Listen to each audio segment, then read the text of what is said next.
Welcome to this week's Painting of the Week. We frequently get suggestions being sent to us and we very much welcome them. This week's painting is absolutely fascinating and was a suggestion sent to us. And I'll be honest, I didn't know either the painter nor the painting, obviously. I think it's fascinating and adds to the ever ongoing, expanding, never less than fascinating jigsaw that is the history of Impressionism. Enjoy.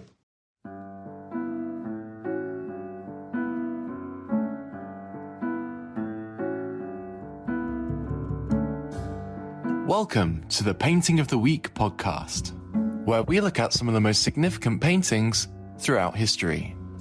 Introducing your hosts, Phil Grabsky and Laura Bentham. Welcome to this week's Painting of the Week.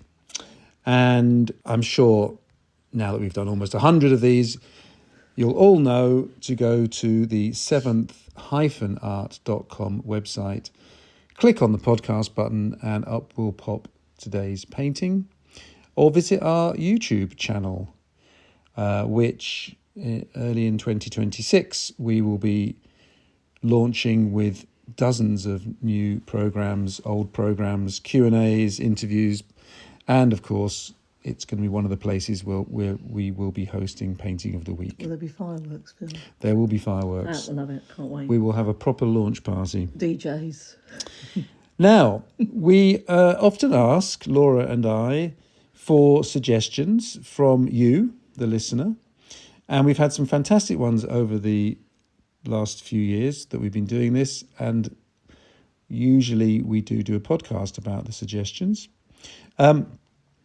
Today's suggestion comes from Joanne Herzog. Thank you very much, Joanne, because it's a fantastic suggestion. And, excuse me, it is called Twilight Confidences by the American artist Cecilia Beaux, Beaux. She lived from 1855 to 1942, and this painting, which hopefully those of you at home are now looking at, is at the Georgia. It's in the Georgia Museum of Art. Lots to say about Cecilia Beaux. Very interesting. She's a contemporary of Mary Cassatt. Now, we've made a film, an exhibition on screen film about Mary Cassatt, and I think amongst the Impressionists, with Bert Morisot, who we are currently editing a film about, those are the two names that people know. I don't really think people know too much about Cecilia Beaux, so maybe we can correct that a little bit. Well, I think we're going to have to. We're going to have to. Because it was lovely to get the request from Joanne Herzog. Yeah. And she said, would you have a look at this painting? And sorry, Joanne, but I didn't know, never had heard of her. Never seen the painting, so I feel happy that I've had a nice cup of tea, done lots of lovely research, only to find out that Cecilia was actually one of the most celebrated artists of her time, which is amazing. Yeah. That, she'd completely gone under the carpet as such. And she had a bit of a tricky childhood, I think. I was just going to say, I've been making films about this period for 25, 30 years. The name didn't resonate with me at all.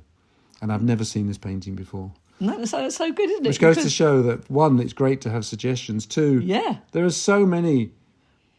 There's a never-ending resource of artists and artworks for us to look at, for anyone to look at. Yeah. And it also goes to show how history can be very unfair. One person becomes elevated, another person is less well known or not known at all. But I think in her life, I think she did quite well. I think she made quite a good living. Yeah. She focused entirely on her art. She didn't get married, kind of on purpose, because she knew that she'd have to give up her art career. I mean, it's like Mary Cassatt. They're both from Philadelphia. Mary Cassatt, just Allegheny, just outside. Right. They're both coming from Philadelphia. Yeah. Both chose, it would appear, not to get married. Both pass through Paris. Cassatt stays, and as we're going to talk about, Beaux stays briefly. Yeah. That's quite interesting, then, isn't it? That people do know, or did they? Has Mary Cassatt come to light recently? Because I believe that Cecilia has also her sort of reading on the internet, which is the only place I have to look, which is a shame because I'd love to have gone to a reference library back in the day. But her sort of paintings were sort of forgotten about for 40 years and have now had a bit of a resurgence. So it's funny how Mary Cassatt was a bit more well known. Was that to do with the peoples that she was surrounded herself with, maybe? I think she's more integrated into the Impressionist group. Yeah. She exhibits. Oh, you're testing me now, but in 5 or 6 of the Impressionist, the main Impressionist shows. Fine, yeah. And I don't believe that Cecilia Beaux exhibited in any of them. I do believe that Cecilia Beaux exhibited in the Salon, but maybe only once. Mm-hmm. She did. In 1887. I think it may also be, sometimes it comes down to the fact that it might be slightly easier to put on a Mary Cassatt exhibition because major galleries have more of her works. I have no idea where Cecilia Beau's works are dotted about, except this one in Georgia. Sometimes it's, next year must be the 100th anniversary of Mary Cassatt's death. There'll be a big exhibition on the back of an anniversary. So sometimes artists become elevated because an anniversary is coming up. Yeah, okay. And also people have suddenly seen her work and thought, actually, you know what, this is something to be talked about. Well, you've got something interesting to say about Cecilia Beau's work, haven't you? Well, I really loved it, actually. When I first saw the painting and was like, we were, okay, this has been requested, I thought, sometimes I do get a bit worried that I'm not going to have things to say and things to talk about. But she was quite successful. Her childhood, her mother died in childbirth with her, and luckily her family supported her, and she began painting and she did children's portraits to start with and made quite a good income. They were on little porcelain plates. But then in 1888 she went to Paris, and she wanted to go to the art school there, had to go to the Académie Julien, which is a private art college, which when you look at photos seems to be just full of women. Yeah. And then in the summer, when it was somewhere where they could do life studies of women. Yeah. It's funny how there's no way women were almost never allowed into male studios or other studios where there would be life models of men. No. That's not happening. And of course you wouldn't have men. Would you have men doing live models of women? Well, that tended to be more of something that they did once they passed through the studio. But anyway, it was somewhere, and you see this in the Pennsylvania Academy of the Fine Arts too. There's a photograph I've seen there, which has Mary Cassatt in it, which is just women doing a live model of a woman. Right. Because, she wasn't allowed to study with the men. No. It's ridiculous, obviously, but that's how it was. Well, it's actually amazing then, isn't it? Because against all odds then, these women, they did really, really well and made a living from something that would really be dominated by the men. Well, think about it. Cecilia's got on a ship. Again, it does tie into the fact that these liners, it's a relatively recent thing to be going between Europe and the United States. But that does open up all sorts of things to be trafficked. Plants and seeds, for one.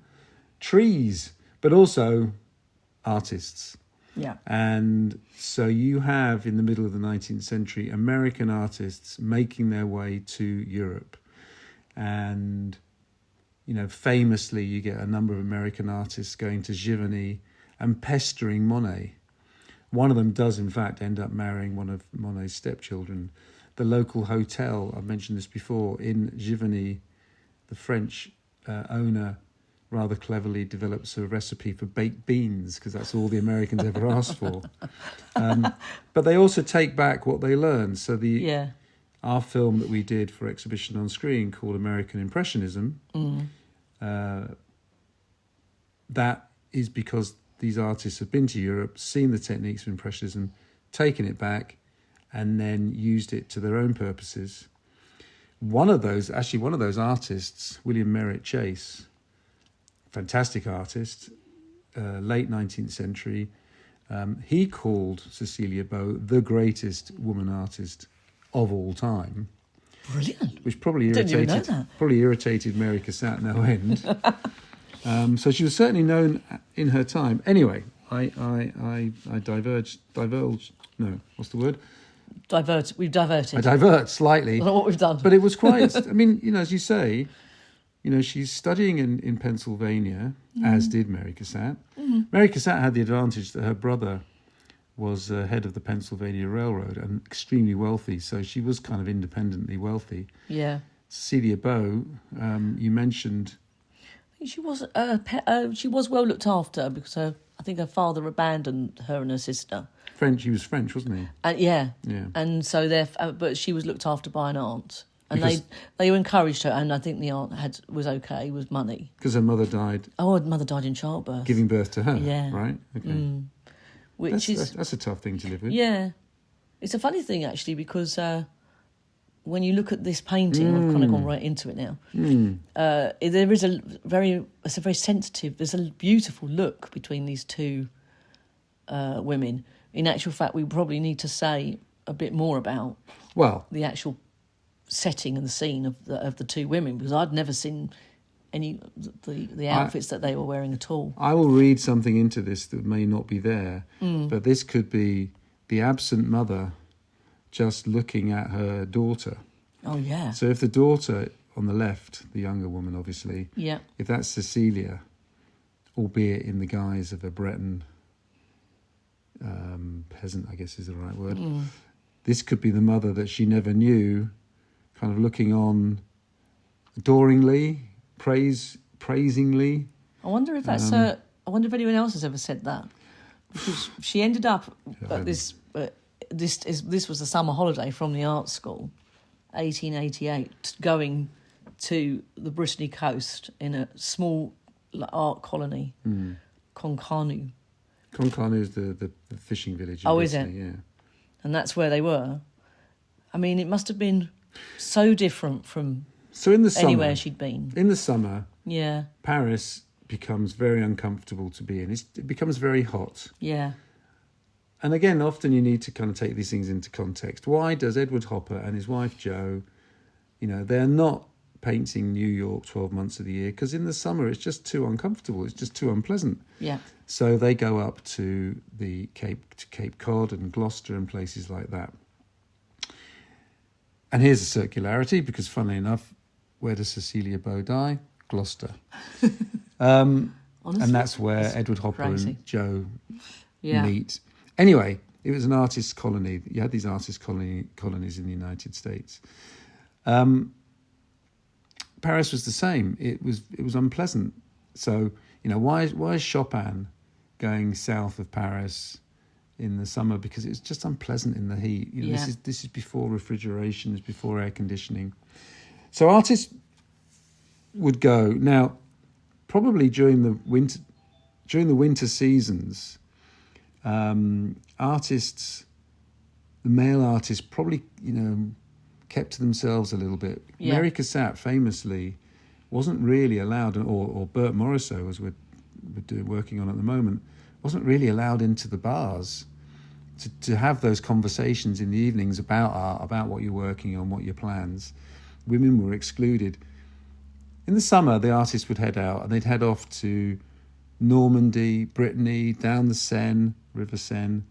Brittany in particular, very, very beautiful. Well, Normandy, Brittany, all very beautiful. South Coast, all have different lights, all have different landscapes. Obviously, Brittany, Normandy is the Atlantic coast. Brittany's quite Celtic. So it's kind of like the weather's a bit fiercer. Riviera, South Coast, Mediterranean, different light.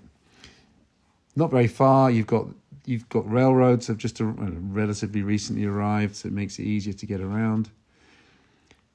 And when she gets to Brittany, undoubtedly with other, and I know she went with other male artists, they're probably mixing better. It's funny what you say about the light. So, because I think that's quite a good question. So the difference between Brittany light and the south, because obviously it's warmer, south of France. But if this painting actually does have a slight cold feel about that. Yeah. That sun going down. There is it's really beautiful, this painting. I mean, I would be exaggerating if I said, I'd look at this painting and would be able to say that's not painted in Nice. It's obviously painted in Cannes or, Saint-Malo. Yeah. I couldn't say that. No. But broadly speaking, I think you would find that the light of the southern France is warmer, more orange. Maybe there's more. The obviously the angle the sun is, the light is hitting the ground is different. Maybe there's more sand in the air. Who knows what it is? Up in the north, it's we know what the Atlantic's like. It can be rough. The landscape's going to be different. What's interesting about this painting, I think, is if you look closely, none of the whites are white. No. All of the whites have some degree of colour in them. I mean, it's beautifully rendered, actually. And I think one of the reasons that they're in their traditional Breton, they're not teachers or nurses or anything. This is the traditional Breton costume. Now, whether they wore this every day or whether it's something they would wear to church or on special occasions, I couldn't really tell you. But one of the advantages of painting someone like this is you've got all this white to play with. But then also look at the sky. Yeah. Again, the sky's not a single colour. It is, and you look really closely, and I'm sure it's even better in, if you're anywhere near Georgia, go and see this for yourself, because there's so many colours in that. There's oranges and there's greens and there's blues, and having a seascape behind you always allows you to have that horizontal line to play with colour. You've got the colour of the sea, you've got the colour of the sky. What I think is quite interesting also is the formal way. I mean, this is the two characters are large and they're taking up 70% of the frame. Yeah. If this was done recently, you'd think that the girl on the left is looking at her mobile phone. Totally. So I don't know what she's looking down at. No. I really like what you said, though, at the beginning.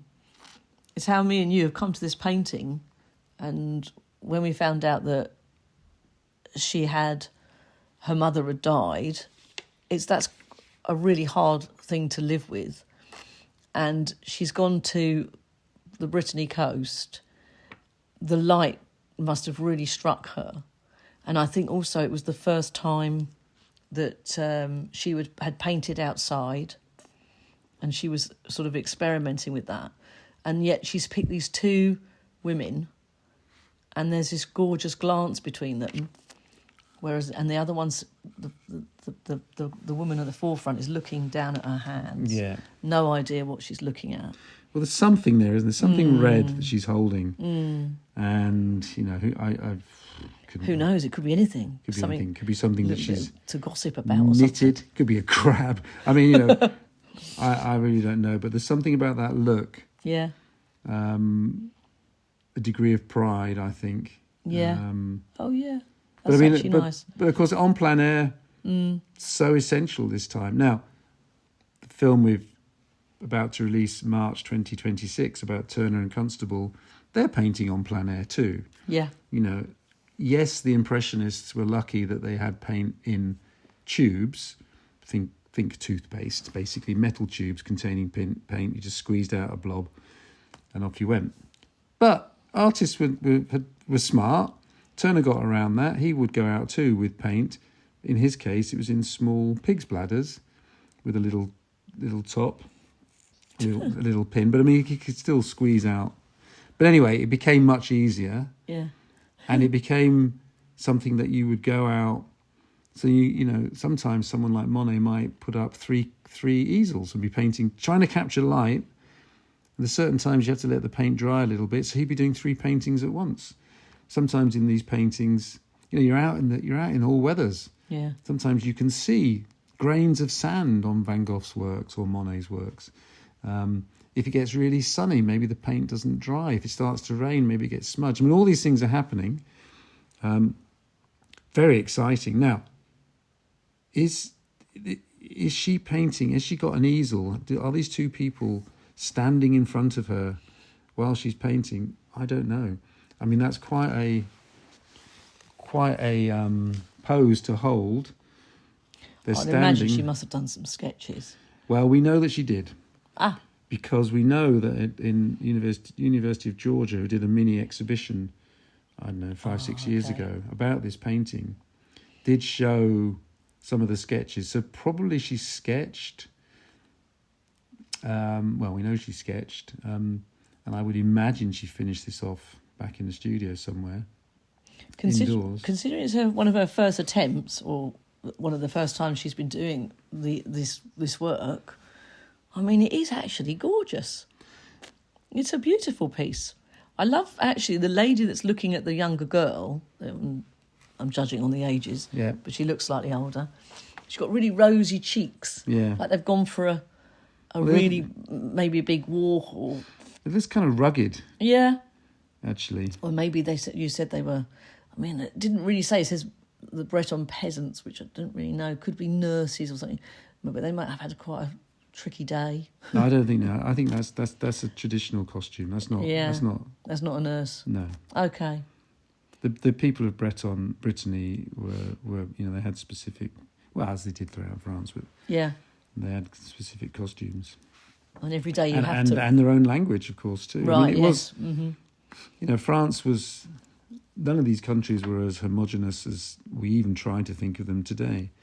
This was a Celtic, part of the world. They had connections to Wales and to Ireland, and they're on the wild west coast.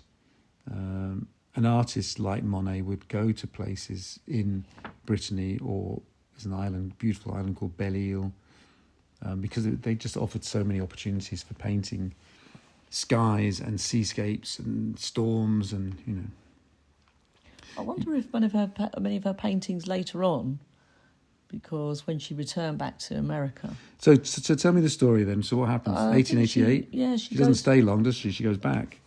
She goes back, but she just goes back, and she then becomes a portrait painter, and does well.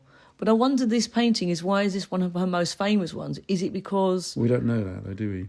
Oh, I thought it was one of her most famous ones. I don't know it. Oh, okay. I don't know if it is. Is it because it's one of the most? I actually don't think it is, because I remember with that Georgia exhibition that they were saying it had been lost for most of the 20th century.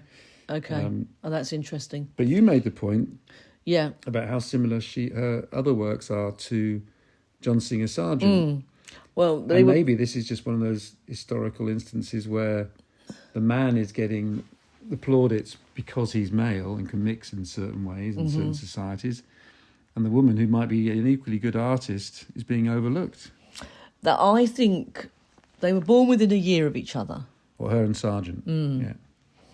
And when she comes back to America, she ends up doing quite a lot of paintings of, especially the males, but mainly females as well, wives again.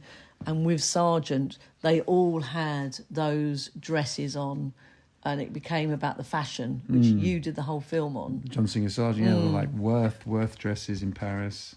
So she goes back to PAMA, the Philadelphia Museum of Art. Right. No, the Pennsylvania Academy.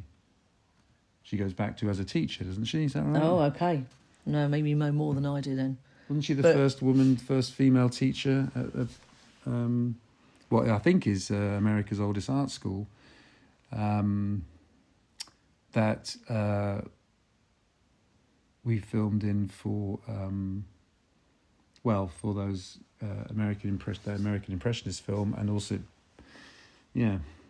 Well, I just think I think it was nice when you started off the podcast. You actually started comparing her to Mary Cassatt, because I think her whole life she was compared to John Singer Sargent. Oh, was she? Okay. Yeah, but I think it's always to do with the fact that when her fame or her latter life was always painting portraits of people with these extraordinary dresses on, which is how he became quite famous. And her one painting in particular was the only one I found that I really thought, well, this was a similar one, is where she does a painting of Mrs. Theodore Roosevelt with her daughter in 1902. Now, I don't know much about art, particularly, as you know, on the scale of, I could tell a difference. And I would not be able to tell the difference between that painting that's definitely and worth a look. A Sargent painting. So it's Cecilia Beaux, you've got a picture of it here, Mrs. Theodore Roosevelt and daughter Ethel, 1902. And you can see why they were compared. But it had to be, in some ways, just because of the actual... the dresses and everything else that the women were wearing. We don't know, as far as I am aware, whether Cecilia Beaux and Mary Cassatt met in Paris, but I think we have to assume they must have done. That's nice. That would be nice. But Cecilia Beaux, I, as far as I can tell from the little reading I've done, was witty and open, and Mary Cassatt might have been a bit protective of her territory. Not sure. Well, maybe. And also she was already in with a whole different bunch of people that were quite famous, whereas Cecilia maybe sort of went around the outside of it. Maybe. And again, she's only there for a year, so she's not there. So she's not there long enough. Well, very interesting. So thank you, Joanne, for that suggestion. We're always open to other suggestions. Please do, if you enjoy the podcast, please do recommend to your friends. Do sign up to our newsletter at seventh-art.com, and you'll know when the next films are coming out, or we're re-releasing films, whatever it might be. We will be back soon with another painting of the week. In the meantime, please do scurry off and have a look at the works of definitely. Cecilia Beaux. Yeah, definitely. Thank you very much. Thank you for listening to the Painting of the Week podcast. For more information, please visit our website at seventh-art.com or contact us by emailing info@seventh-art.com. See you next time.